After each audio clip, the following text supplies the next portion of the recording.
warahmatullahi wabarakatuh. Waalaikumsalam warahmatullahi wabarakatuh.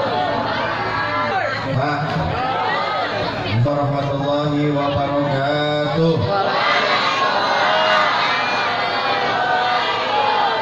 Bismillah, walhamdulillah, salatu wassalamu ala rasulillah, Sayyidina Muhammad ibn Abdullah wa ala alihi wa sahbihi wa man wala, la hawla wa la quwwata illa billah. Ashhadu an la ilaha illallah wahdahu la syarika lah, wa ashhadu anna Muhammadan abduhu wa rasuluhu la nabiyya ba'dahu. Allahumma salli wa sallim wa karrim wa barik ala sayyidina Muhammad wa ala alihi wa sahbihi wa man tabi'ahum bi ihsanin ila yaumil din. Faqad qala Allah ta'ala fi kitabihil karim wa huwa asdaqul qailin. A'udzu billahi minasy syaithanir rajim. Bismillahir rahmanir rahim. Laqad kana lakum fi rasulillahi uswatun hasanah liman kana yarjullaha wal yawmil akhir wa dzakarallaha katsiran. Wa qala ta'ala aidan Muhammadur Rasulullah, Muhammadur Rasulullah, Muhammadur Rasulullah, walladzina ma'ahu asyidda'u 'alal kuffar ruhama'u bainahum. Atau kama qala Nabi sallallahu alaihi wasallam, innama bu'istu liutammima makarimal akhlaq. Shadaqallah wa shadaqa Rasulullah sallallahu alaihi wasallam.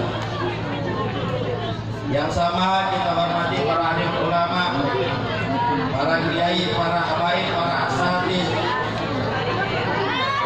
para bapak-bapak dan ibu-ibu. Mohon maaf tidak bisa disebutkan namanya satu persatu, tapi tidak mengurangi rasa hormat dan mahabbah kami.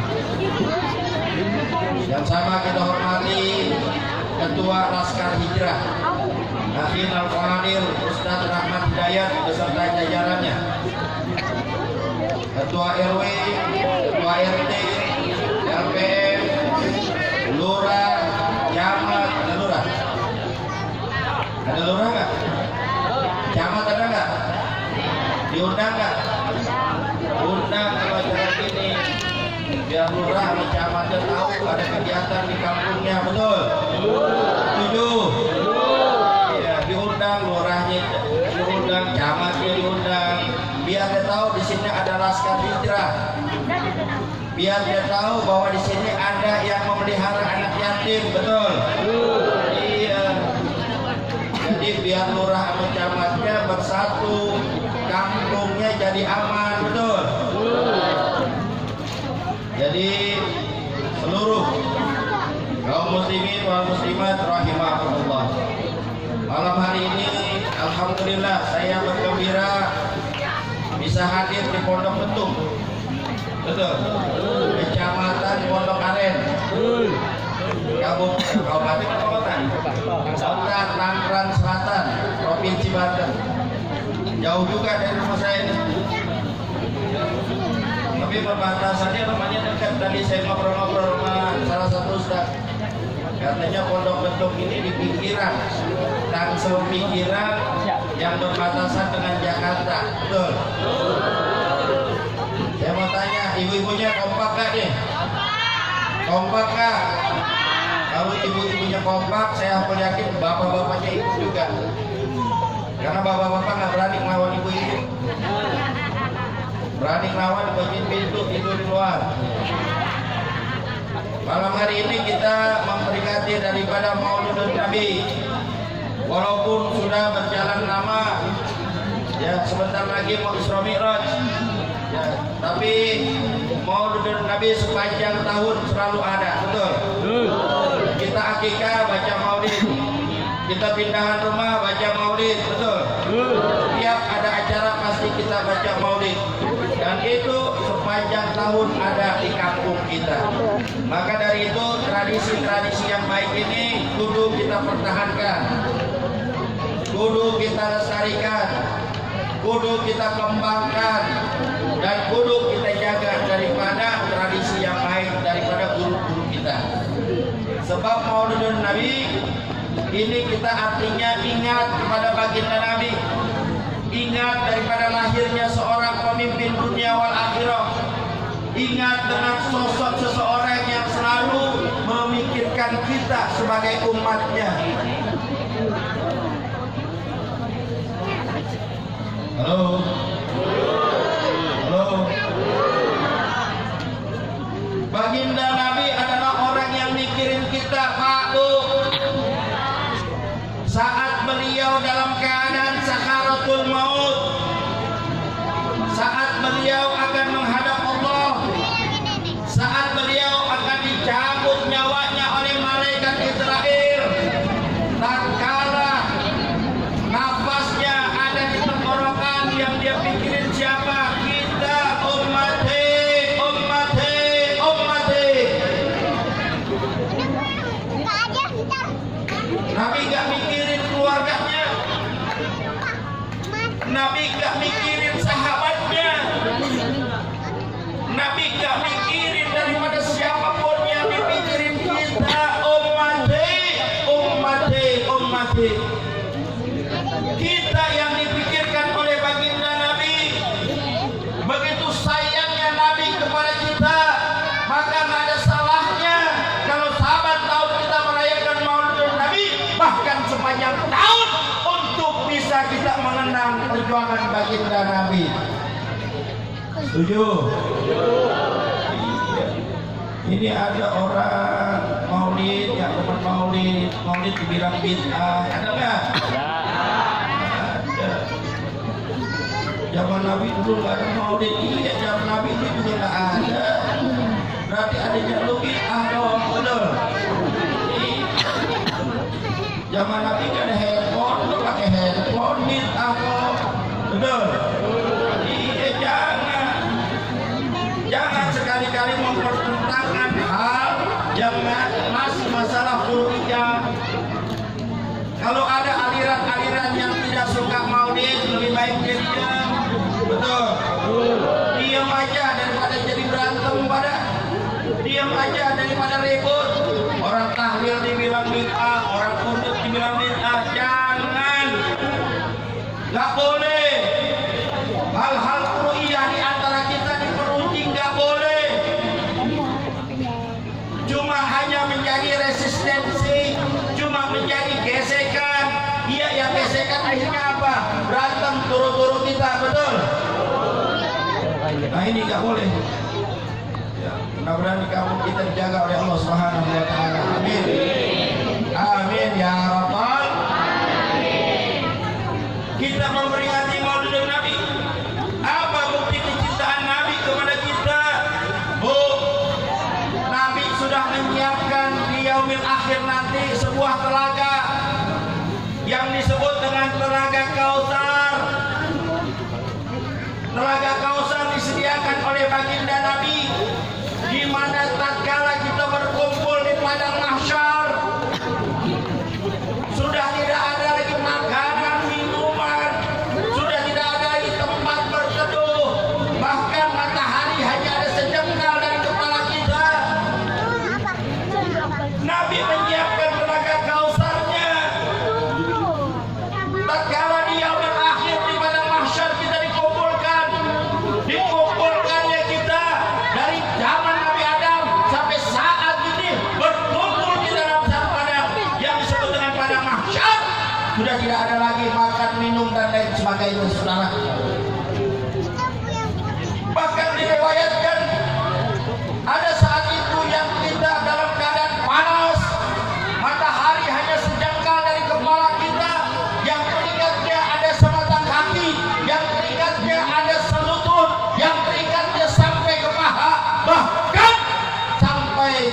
keringatnya menutupi daripada badannya, saudara.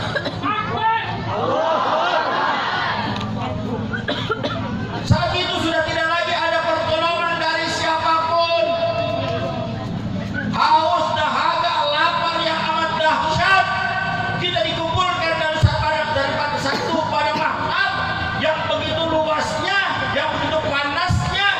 Tapi Nabi sudah menyiapkan telaga Kausar. Sahabat bertanya, ya Rasulullah, buat siapakah telaga Kausar ini? Apakah buat kami? Apa kata Nabi? La, bukan. Antum ashabi, kalian adalah sahabatku. Sahabat bertanya kembali, ya Rasulullah, kalau itu bukan buat kami, buat siapakah telaga Kausar tersebut?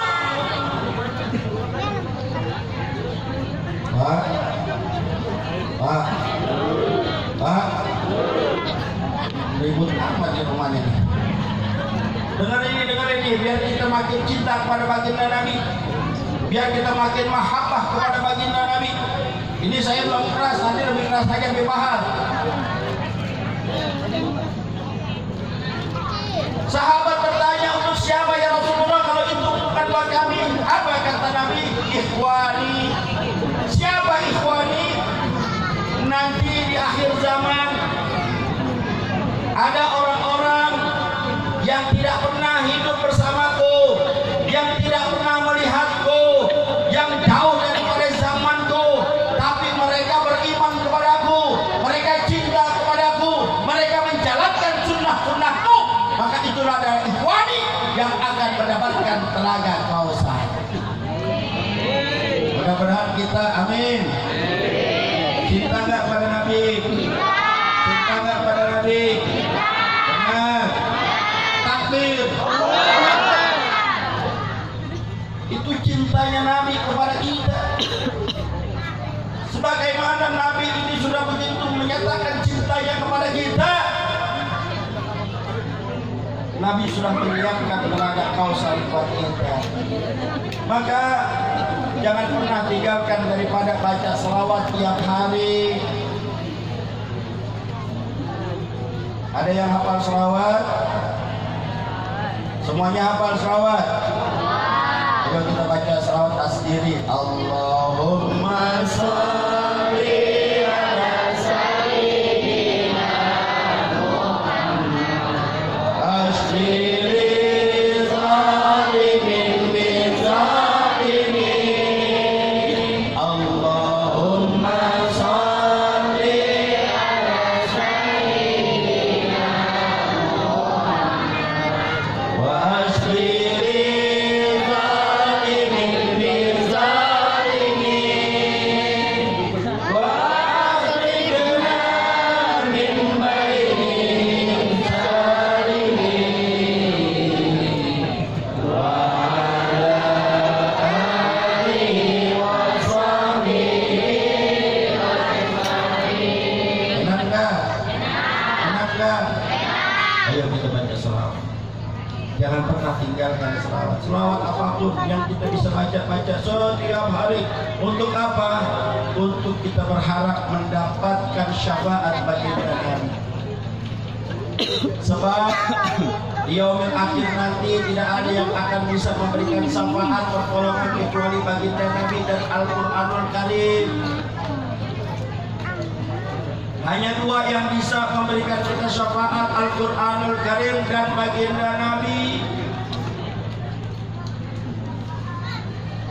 Pengikutnya Nabi Adam, umatnya Nabi Adam, tatkala ada di padang mahsyar mereka mencari Nabi Adam, bertemu dengan Nabi Adam, apa yang mereka katakan? Ya Nabiullah Adam, tolonglah kami daripada terik matahari yang luar biasa, tolonglah kami. Kata Nabi Adam apa? Aku tidak bisa menolongmu. Coba kau minta pertolongan kepada Nabi Nuh. Begitu pula umat Nabi Nuh, nggak bisa minta pertolongan kepada Nabi Nuh, dialihkan kepada Nabi Ibrahim. Pun begitu pula Nabi Ibrahim sudah tidak bisa memberikan pertolongan kepada umatnya, dia minta kepada Nabi Isa alaihissalatu wassalam. Pun begitu, Nabi Isa tidak bisa memberikan pertolongan, semuanya minta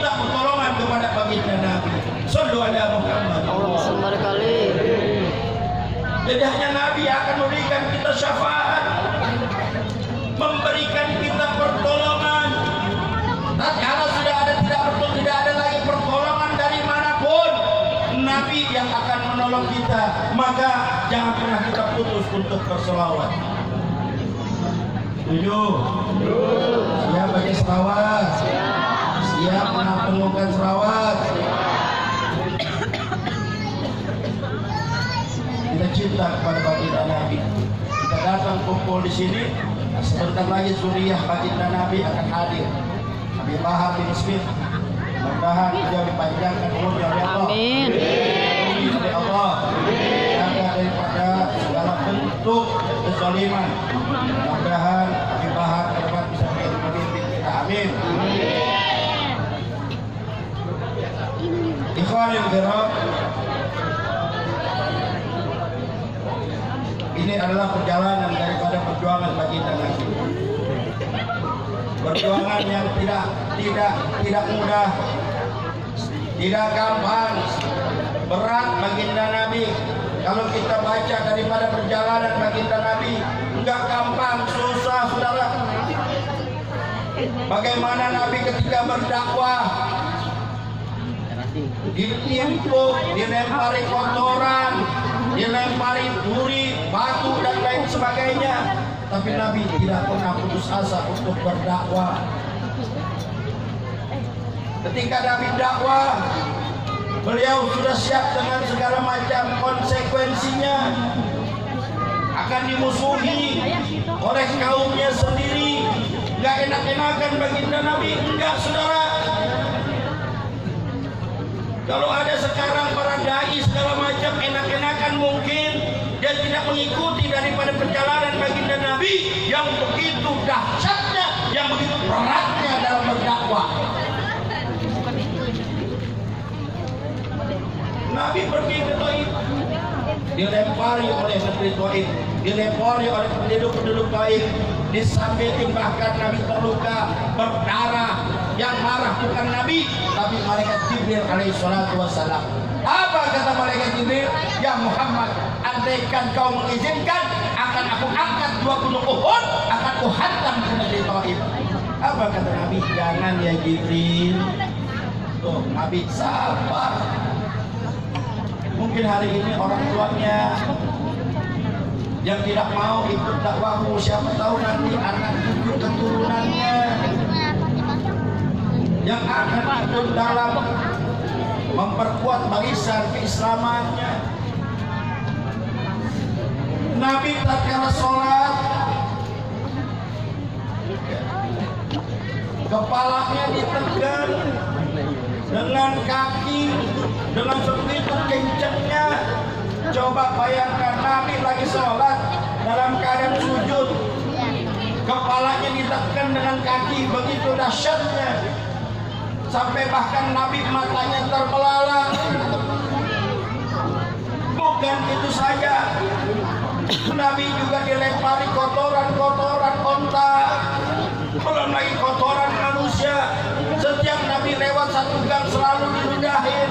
Bahkan dalam perjalanannya Nabi sering juga dilempari, bahkan ditanami dengan duri-duri yang sangat tajam. Nabi diludahin lewat kampungnya. Saya mau tanya bapak-bapak sini, kalau kita lagi lewat ada yang ludahin kita, bagaimana? Marah nggak? Marah nggak? Marah saudara. Nabi lewat mau ke masjid, mau sholat, selalu diludahin, lewat lagi diludahin, berkali-kali diludahin. Nabi nggak marah saudara. Bahkan saat Nabi tidak diludahin, Nabi kangen nih, kemana yang biasa meludahin? Nih kemana orang biasa meludahin saya, kok nggak ada? Ternyata apa? Yang meludahin sakit saudara. Wih, meludahin apaan sih? Yang meludahin sakit. Saya mau tanya bapak-bapak, kalau ada orang yang meludahin kita sakit, bagaimana kita? Syukurin. Musuhin nggak? bela lah apa mampus kalian ngomong begitu. Tapi Nabi enggak, saudara. Tatkala Nabi mendengar yang biasa ngeledahin beliau ini sakit, Nabi langsung masuk rumah, memanggil daripada Siti Aisyah, memanggil daripada putrinya untuk menyiapkan makanan-makanan agar bisa membesuk orang tersebut, saudara. Nabi datang, Nabi besuk, Nabi doain. Oh, itulah akhlak baginda Nabi. Maka beliau mengatakan innama bu'istu liutammima makarimah akhlak. Sesungguhnya aku diutus ke dunia ini untuk menyempurnakan akhlak manusia yang sempurna. Masih siap kan nih dengerin? Masih siap gak? Ini baru pembukaan nih. Coba. Tidak sampai di situ saja, saudara. Tatkala Nabi sedang sholat, sekali lagi Nabi dilempari daripada berbagai macam kotoran. Nabi gak marah, yang marah anaknya Fatimah, dia marah, nangis. Tapi Nabi tidak pernah membalas. Itulah akhlakul karimahnya baginda. Kenapa? Saat itu adalah fase dakwah, fase menguatkan keimanan, ketauhidan, fase untuk mengajak orang bagaimana mengenal Islam. Maka dari itu, ketika Islam sudah kuat,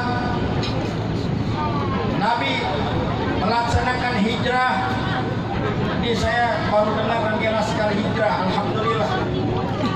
Karena sesuatu yang hijrah itu adalah minat zulumati ilan nur, dari yang gak baik menuju yang lebih baik. Itu adalah orang hijrah. Nabi hijrah, makanya tahun baru Islam ini disebut dengan Hijriah. Bu, tahun baru Islam disebut apa? Tahun baru Islam disebut apa? Hijriah, bukan Januari. Ini perlu paham nih. Sebentar lagi Januari nih. Betul? Januari biasanya pada ngapain? Tahun baru? Hah? Niup trompet.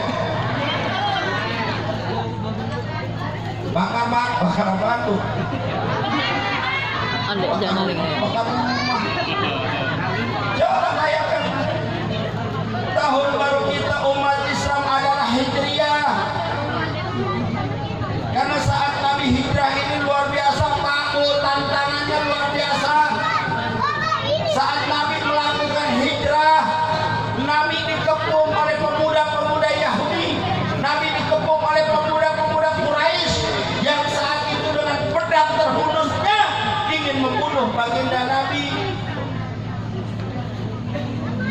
Jadi tahun baru Hijriah ini bukan tanpa sebab, bukan tanpa perjuangan. Yang dirayakan tahun baru Januari.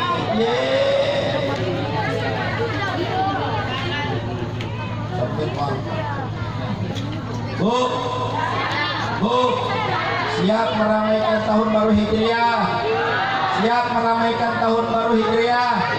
Siap menyepikan tahun baru Masehi? Siap mau menyepikan tahun baru Masehi? Takbir! Jangan terbalik. Tahun baru Hijriah sepi. Paling yang ngadain pawai obor cuma anak-anak yatim, turu-turu, orang tuanya nggak dia ngedukung. Kira tahun baru Januari, jangan kata anak kecil aki-aki keluar niup trompet. Ada yang begitu? Udah niup trompet, dia pakai topi yang lancip,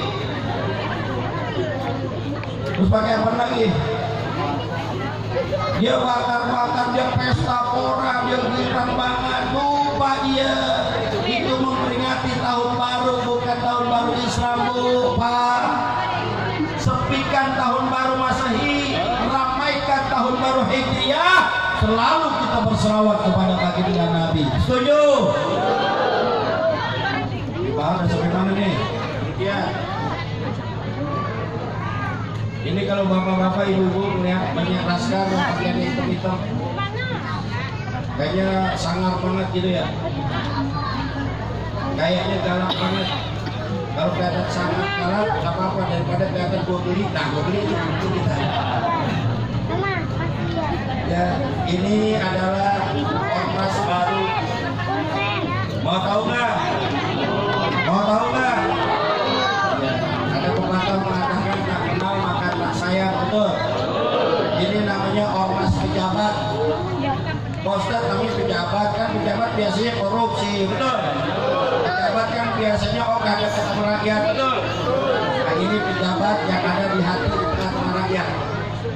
Namanya pejabat biar gampang diingat, yaitu pejabat kepanjangan atau singkatan dari pengacara dan jawara bela umat. Jadi ada jawaranya, ada pengacaranya. Apa aja tugas pejabat? Satu, jaga ulama, jaga kiai, jaga habaib, jaga tokoh-tokoh Islam. Jangan sampai tokoh-tokoh Islam ini dikriminalisasi.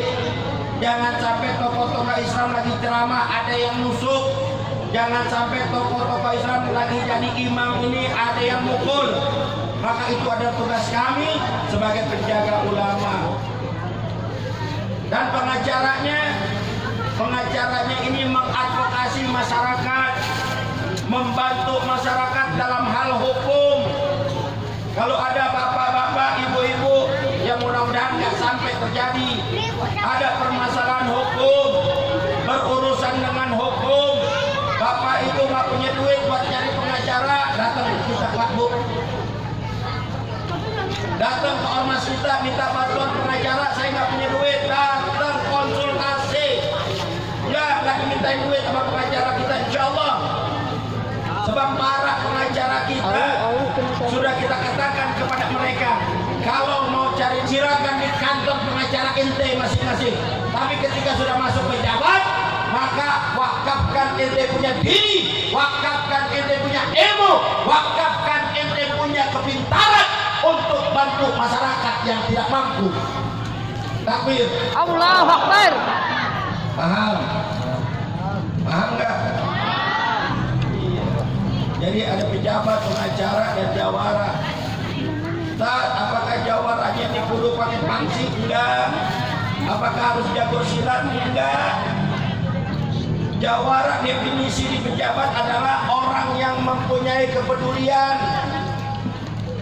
orang yang peduli sama kampungnya, peduli sama agamanya, peduli sama bangsa dan negaranya, peduli dengan keadaan bangsa ini. Mereka silakan masuk ke pejabat untuk berjuang bersama kita.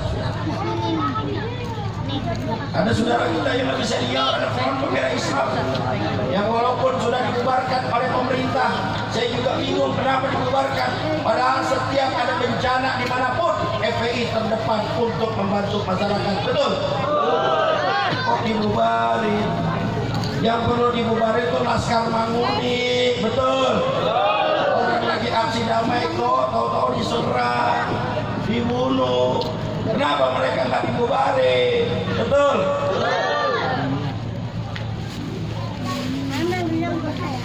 Saudara-saudara kita di Bitung lagi aksi damai untuk membela Palestina, membela saudara-saudaranya yang saat ini sedang dibombardir, membela saudara-saudaranya yang saat ini sedang dibunuh, membela saudara-saudaranya yang saat ini sedang digenosida, dibunuh secara massal. Tahu-tahu diserang. Siapa yang nyerang? Laskar Manguni. Siapa Laskar Manguni? Mereka orang-orang non-muslim yang beraliran keras, yang tidak setuju dengan umat Islam dan yang membela Israel. Innalillahi. Bukan FPI yang dibubarin. Saya cuma bilang kalau ente terlalu apa namanya ya, terlalu benci kepada FPI, hati-hati. Khawatirnya kalau ada musibah bencana, mayat ente yang nemuin laskar FPI, betul? Oh, hati-hati. Ya. Dulu 2004 saat tsunami, laskar FPI turun dengan 1.475 laskarnya, mengangkat mayat sampai 100.000 yang kita angkat saat itu. Saat itu saya masih menjadi korlapnya di FPI dulu. Kita angkat, dan berapa banyak brimob-brimob yang meninggal saat itu, yang masih berpakaian seragam lengkap. Kita angkat tangannya, kakinya copot. Kita angkat kakinya, tangannya copot. Kita angkat badannya, kepala sama kakinya copot. Saat itu sudah. Kira kemarin FPI musuhin. Coba bayangin. Bahkan Kadif Humas Polda Aceh, Sayyid Husaini, itu kita yang nemuin mayatnya.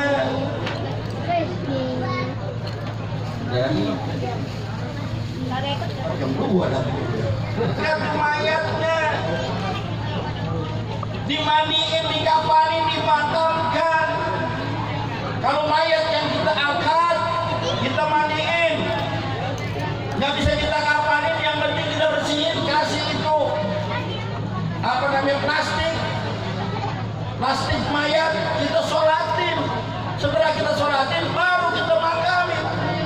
Tapi kalau mereka yang mendapatkan orang-orang lain langsung dikuburin begitu aja. Itu bedanya antara kita dengan mereka, saudara. Kenapa? Karena kewajiban kita fardu kifayah untuk menyolatkan orang meninggal. Betul? Ini biar kita paham sejarah. Jadi ngantuk kemana-mana ini saya ngomongin. Ya, sekali lagi, kuatkan ukhuwah di antara kita. Jaga kampung kita. Saya mau tanya, siap jaga kampung? Siap jaga kampung? Kalau bapak ibu kompak jaga kampung, saya yakin tidak akan ada bandar narkoba masuk kampung kita. Saya tidak yakin bandar judi masuk kampung kita. Saya tidak akan yakin akan masuk bandar miras ke kampung kita. Kenapa?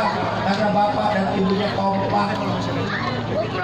Bu, Ya, siap kompak? siap. Siap jaga kampung? Siap. Kalau ada